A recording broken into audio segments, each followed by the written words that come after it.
예언 시리즈 이제 세 번째 말씀 오늘 나누려고 하는데, 오늘의 그 예언에 대한 내용을 개인에게 좀 적용하는 말씀을 좀 나누려고 합니다. 그래서 우리가 예언을 생각할 때 오해하는 부분들이 있습니다. 그래서 그 예언에 대한 오해들이 구체적으로 좀 어떤 것이 있는지 한번 말씀을 통해서 우리 개인에게 좀 적용하면 좋겠습니다.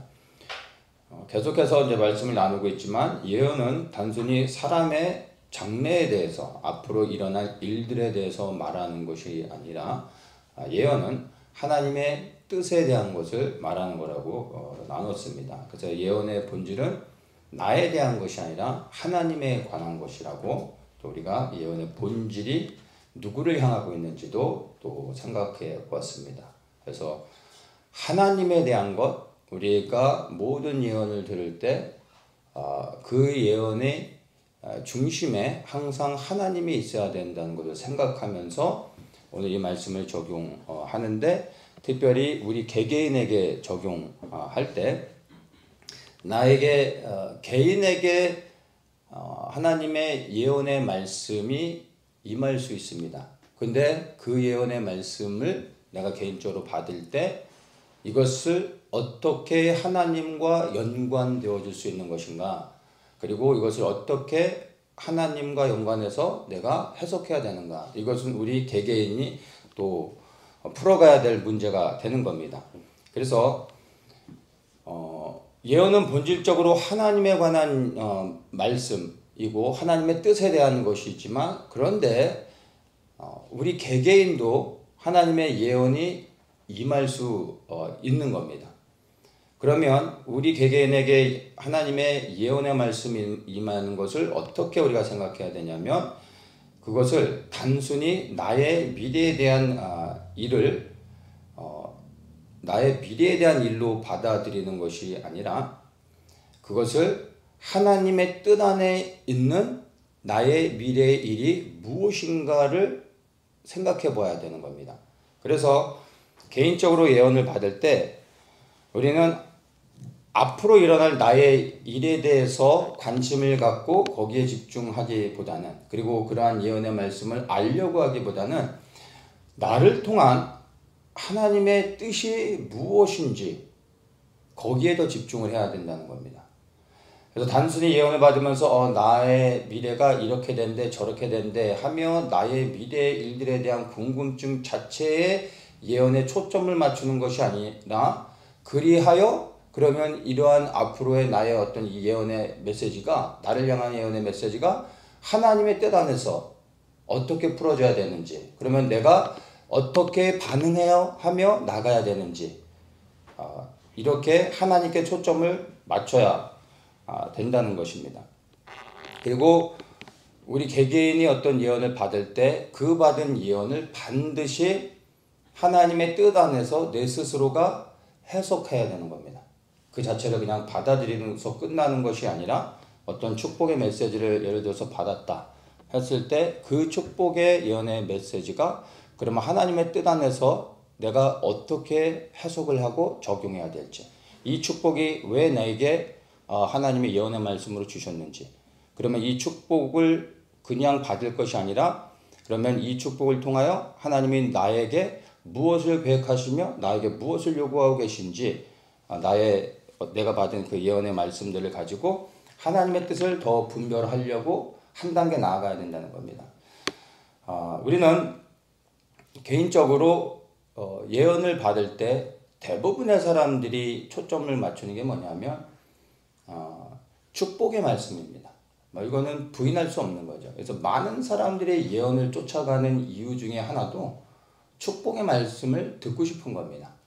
이런 것들을 알기 때문에 거짓 예언자들은 항상 사람의 마음에 무엇을 원하는지 알죠. 그래서 대부분 거짓 예언자들의 하는 예언의 메시지가 앞뒤 이렇게 연결되는 거 없이 그냥 무작정 축복해 주는 겁니다.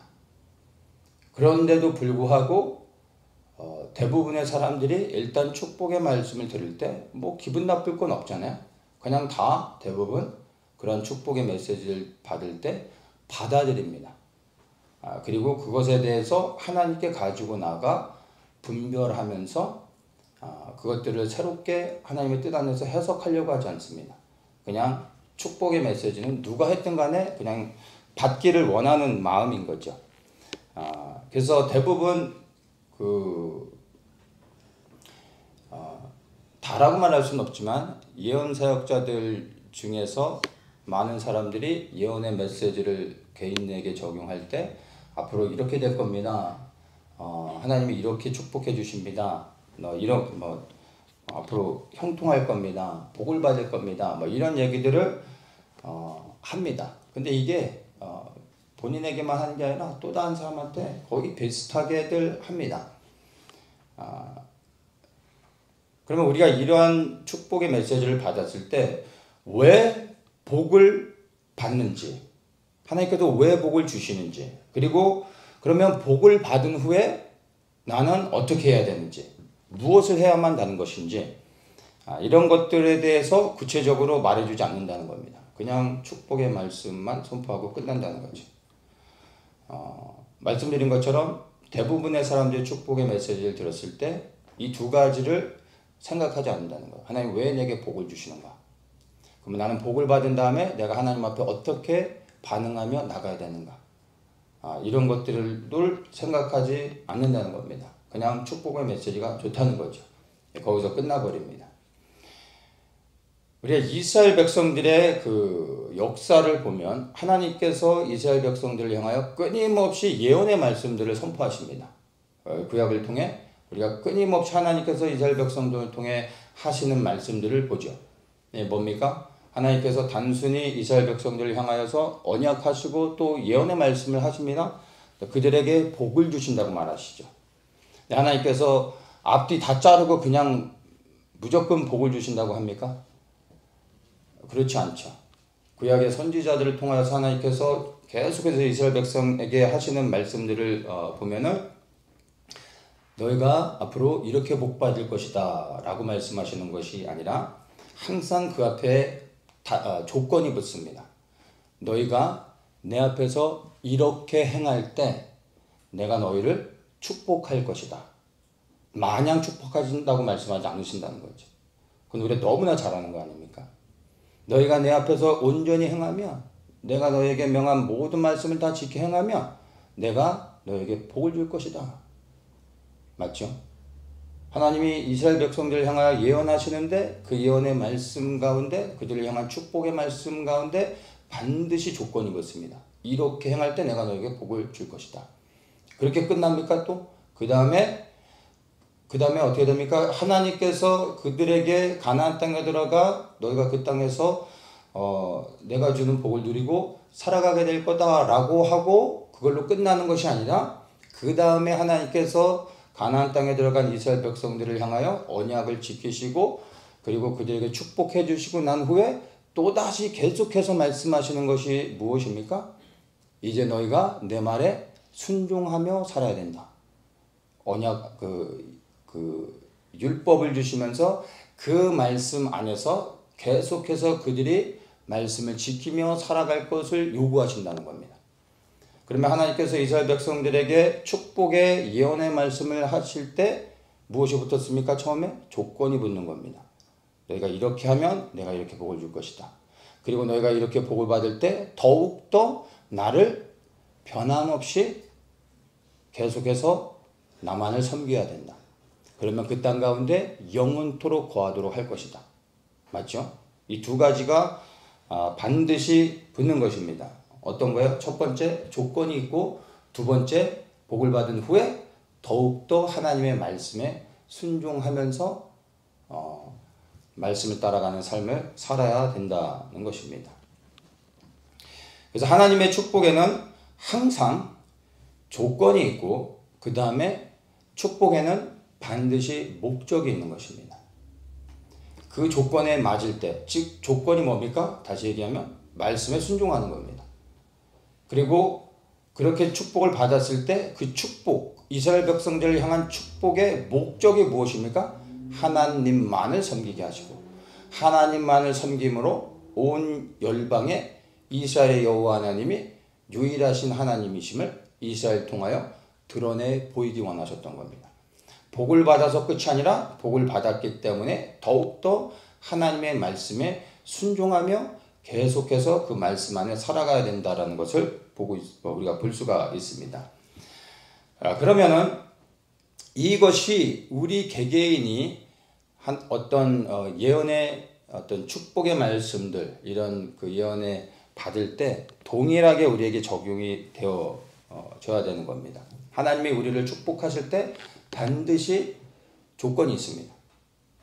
그리고 우리가 축복을 받은 이후에 그렇게 축복을 우리에게 계속해서 주시는 하나님의 이유, 목적이 있다는 겁니다.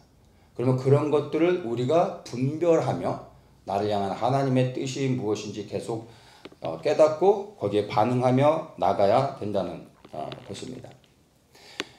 조건과 목적 없이 주어지는 그냥 듣기 좋은 예언의 축복의 메시지들은 대부분은 이루어지지 않습니다.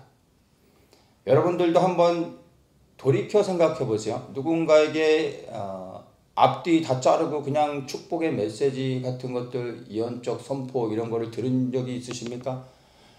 들을 때는 마냥 좋지만 지나고 나면 사실은 이루어지지 않은 그러한 축복의 메시지들이 생각보다 많습니다. 그냥 들을 때 좋으면 그걸로 끝나버리는 거죠. 정말로 하나님의 예언의 말씀이라면 반드시 이루어집니다. 그렇죠? 그런데 대부분 그냥 의미 없이 주어지는 축복의 예언의 그런 메시지들은 들을 때는 좋지만 대부분 이루어지지 않습니다. 그리고 이루어진다 할지라도 여러분 이것을 아셔야 돼요. 하나님과 상관없이 이루어지는 것들이 많이 있다는 겁니다. 예수님을 믿는 사람들만 세상에서 복을 받고 평안하게 사는 게 아니라는 거 아시죠?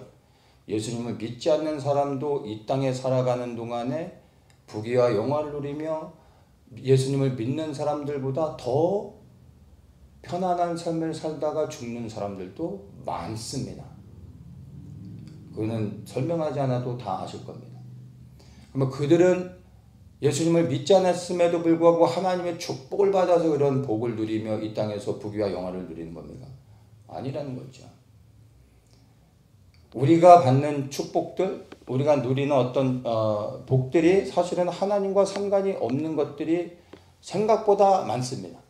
근데 우리는 그냥 어떤 복의 메시지를 받을 때 그냥 그거를 좋으니까 믿음으로 취하거나, 그리고 또 어떤 내 삶 속에 좀 은혜되는 복된 어떤 뭐 좋은 일이 일어나면 그냥 하나님이 나에게 복을 주셨습니다. 하나님께 감사합니다. 하나님의 은혜입니다. 뭐 이렇게 말하면 믿음 좋은 것처럼 생각하는데 그렇지 않다는 겁니다. 어떤 집사님이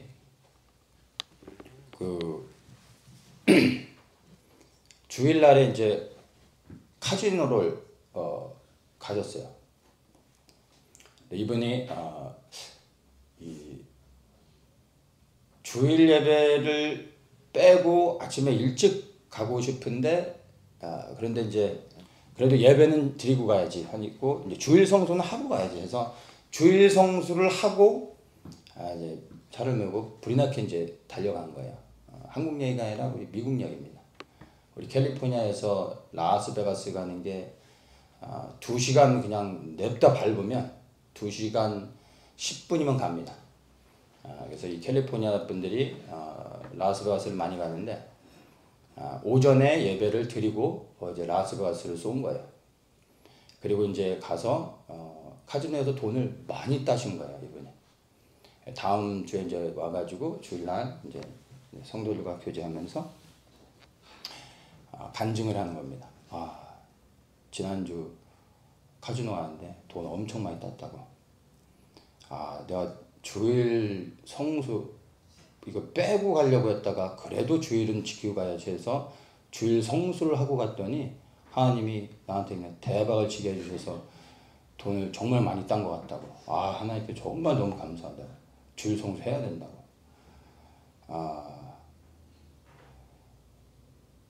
뒤통수를 그냥 한 대 때려주고 싶은데 그러지는 못했는데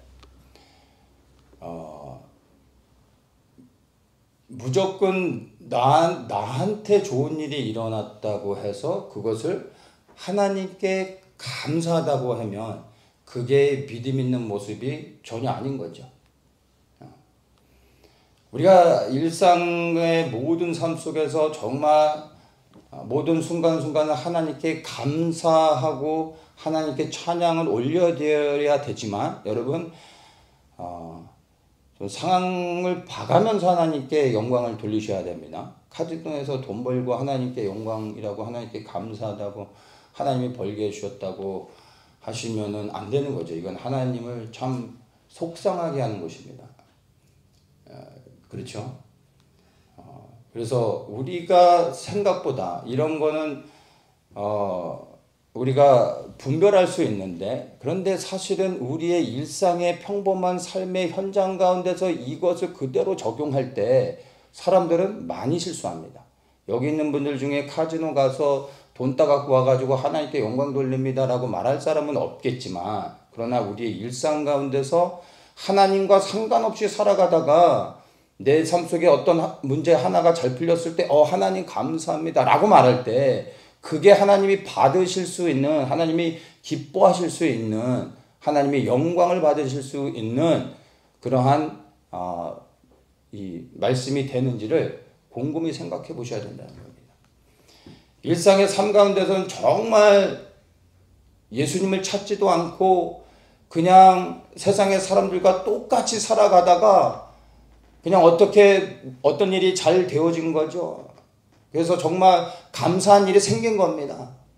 그런데 거기서 그냥 하나님께 감사하다고 말하면 그게 정말 하나님이 영광을 받으실 수 있는 건지 우리의 삶 속에서 하나님이 개입하지 않으셔도 우리의 인생 가운데 잘 풀려질 수 있는 일들은 너무나 많습니다.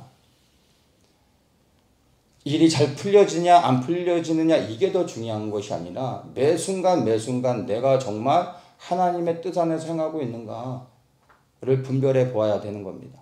무조건 어떤 겉으로 보여지는 열매를 내가 맺었다고 하나님께 감사한다고 해서 그게 정말 하나님께 영광이 되지 않는다라는 것을 기억하셔야 됩니다. 다시 한번 말씀드리지만 조건과 목적 없이 축복의 메시지를 받는 것, 그러한 예언들은 분별하셔야 된다는 겁니다. 내가 정말 그런 하나님의 은혜 안에서 받은 축복들이 있을 때 반드시 여러분 스스로가 그 하나님이 주신 축복들을 가지고 무릎 꿇어 기도하셔야 되는 겁니다. 하나님이 왜 내게 이러한 복을 주셨는가? 그러면 이 복을 통하여 내게 무엇을 요구하고 계신가? 단순히 이 땅 가운데서 내가 부귀와 영화를 누리며 행복하게 살라고 주신 게 아니라는 것을 잘 알지 않습니까? 그러면 그 축복이 감사로 끝나는 것이 아니라 나에게 부담이 되어져야 되는 겁니다. 이것을 가지고 내가 하나님께 어떻게 반응해야 되는 겁니까? 마냥 좋아할 수 있는 것이 아니라 이제 나에게 하나님이 요구하시는 책임이 뭔가 기대하시는 부담감이 생긴다라는 겁니다. 그러면 거기에 대해서 우리가 더욱더 두려운 마음을 가져야 되는 겁니다.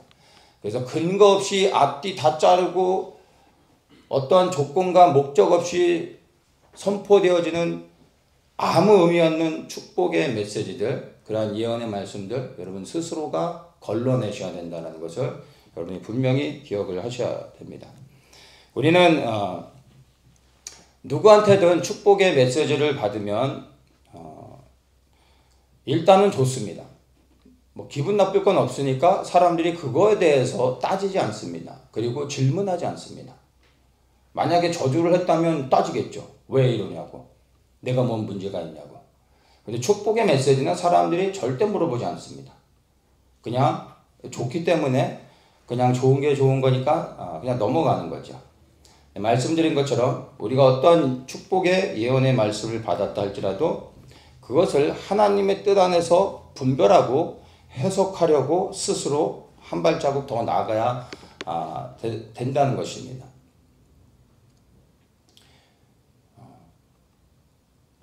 내가 분별했을 때 정말 이것이 하나님으로부터 온 축복의 메시지가 아니라는 것을 여러분 스스로가 분별할 수 있는 것들도 있습니다.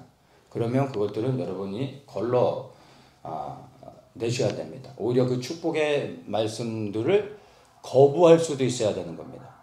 왜냐하면 하나님으로부터 오지 않은 축복들을 우리가 받아들인다는 것은 잘못하면 세상의 영을 받아들이며 그리고 세상의 세상을 쫓아 우리가 믿음을 잃어버릴 수도 있습니다. 우리의 그리스도인의 삶의 본질은 이 땅에서 축복의 메시지를 듣고 그리고 세상의 사람들이 누리는 것보다 더 많은 것을 누리며 행복하게 사는 것에 있지 않기 때문에 하나님으로부터 오지 않은 축복이라면 반드시 여러분이 거절할 수 있어야 되는 겁니다.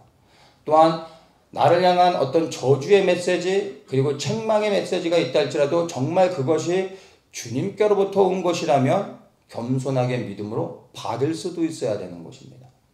네, 우리는 책망이나 저주라고 말하면 좀 그러겠죠. 어떤 책망의 메시지는 우리는 거절하는 경향이 있고 그리고 축복의 메시지는 그게 어디로부터 오는지 근거는 찾지 않고 무조건 받아들이려고 하는 그런 죄된 성향이 우리한테 있음을 부인할 수가 없는 겁니다. 한 가지 더 얘기를 하면 이제 제가 개인적으로 굉장히 이제 잘 알고 지내는 이제 집사님이 계셨는데 이 집사님이 어느 날 이제 제가 이제 집에 갔더니 막 너무 좋아서 이제 막 얘기를 하나 해주시는데 이제 그분이 잘 아시는 어떤 전도사님이 계신데 그 전도사님이 그 집에 와서 이렇게 그 집사님과 그 가정을 위해 이제 이렇게 기도를 했는데 그 전도사님이 그 집사님에게 예언의 메시지, 예언의 말씀을 주신 거예요. 근데 이제 그분이 앞으로 이제 사업이 번창할 거고 하나님이 문을 여셔서 뭐 형통하게 되고 하여튼 뭐 이런 축복의 메시지였어요.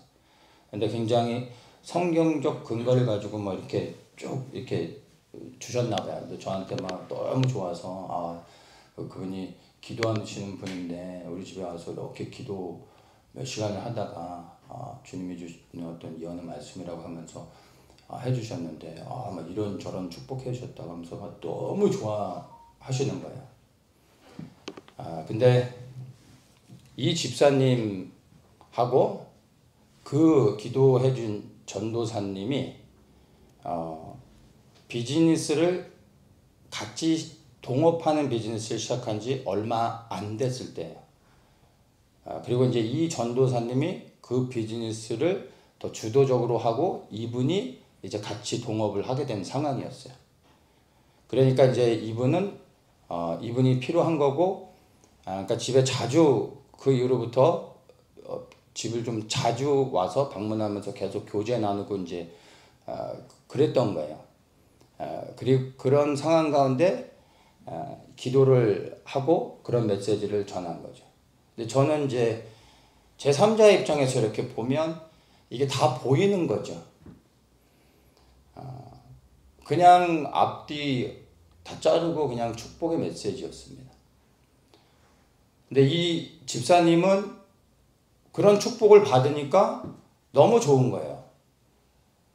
그리고 이분이 기도한 분이시고 그리고 정말 성경적인 어떤 근거를 가지고 뭐 이렇게 잘 됐거나 저렇게 막 이렇게 해주시니까 뭐 너무 흥분해서 좋아하시는데 제가 듣고서 뭐 그냥 아무 얘기를 할 수가 없었어요.